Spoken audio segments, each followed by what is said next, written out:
Let's bring in Jake Sherman, senior writer for Politico and co-author of Politico's Playbook. The turnout in Virginia was surprisingly high. Is that what provided Democrats the key here?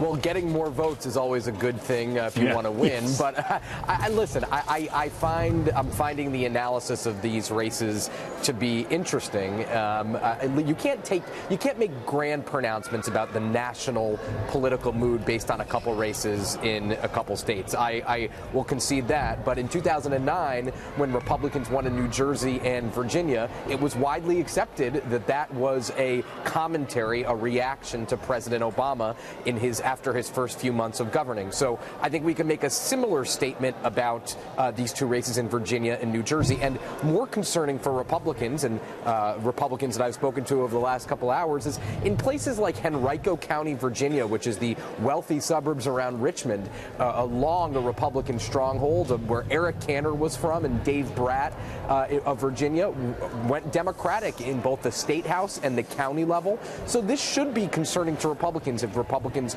don't want to be concerned, that's their own issue. But most analysts that I've spoken to this morning say this could be problematic. Is this a repudiation of President Trump?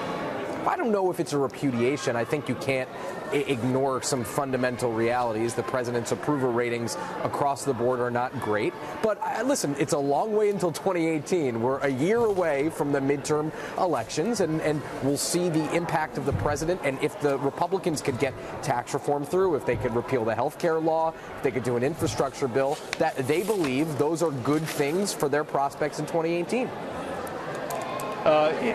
We have some polling information out from Virginia about what people were thinking as they went to the polls here. I want to put these numbers up on the screen for you.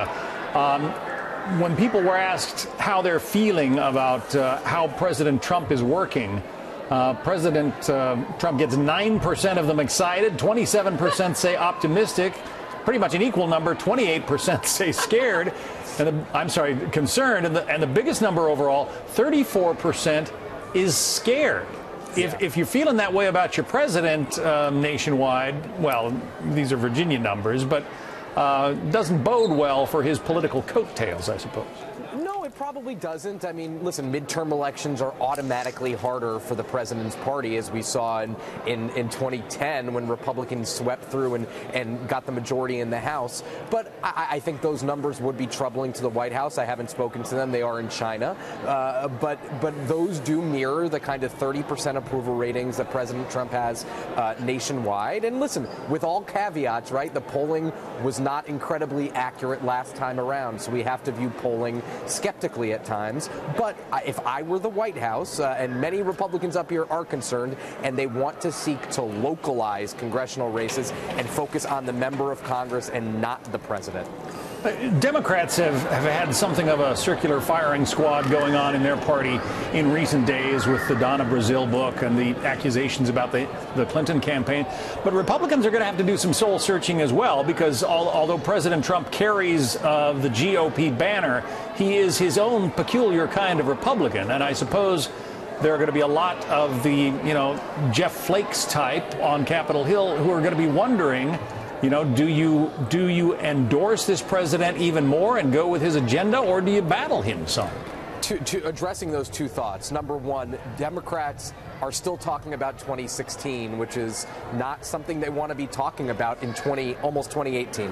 Number two, Republicans have long been comforted because their internal polling shows that they view President Trump as his own entity and Republicans as their own entity, meaning the Trump brand is not the Republican brand. That's what the internal party polling has shown so far. We'll see if there's bleed, and this election result would seem to indicate that there's bleed. But I just want to make another couple points. The Manchester, New Hampshire mayoral race went to a Democrat for the first time in 14 years, highest turnout in a decade. Maine voted to expand Medicare with 59% of the vote. Those are two harbingers that would not appear to be good signs for Republicans.